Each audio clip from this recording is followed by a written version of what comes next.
नागपुर दाभा इलाके में दो बाइकों की आमने सामने टक्कर में दो युवकों की मौत हो गई है। यह हादसा गिट्टी खदान थाना क्षेत्र के सारथी पब्लिक स्कूल के सामने हुआ, जहां तेज रफ्तार बाइक ने दूसरी बाइक को जोरदार टक्कर मारी। हादसे में 24 वर्षीय वीरू चौधरी और 19 वर्षीय सुमित राउत गंभीर रूप से घायल हो गए थे, जिन्हें अस्पताल ले जाया गया, लेकिन इलाज के दौरान दोनों की मौत हो गई। वहीं 20 वर्षीय मनीष चौहान इस हादसे में घायल हुआ है, जिसका इलाज जारी है। प्राथमिक जाँच में सामने आया है कि दोनों बाइकों की आमने सामने टक्कर हुई, जिसमें तेज रफ्तार को हादसे की बड़ी वजह माना जा रहा है। फिलहाल गिट्टी खदान पुलिस मामले की जांच कर रही है। त्यामध्ये एक दोन चाकी वाहनामध्ये समोरासमोर धडक झाली होती। त्याच्यामध्ये एक जण जो आहे तो भरधाव वेगाने येऊन एका मोटरसायकलवर धडकला होता। त्याच्यात समोरासमोर धडक झाल्यामुळे जे चालक होते ते दोघंही जागीच मृत पावलेले आहेत। त्याचा मागचा जो एका गाडीवर बसलेला होता तो जखमी आहे।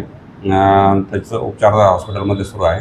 आपल्याला माहिती मिळताच आपण ज्या व्यक्तीने भरधाव वेगाने गाडी चालवली त्याच्याविरुद्ध गुन्हा दाखल केलेला आहे आणि त्या दोन्ही गाड्या आपण जप्त करण्यात आलेल्या आहेत।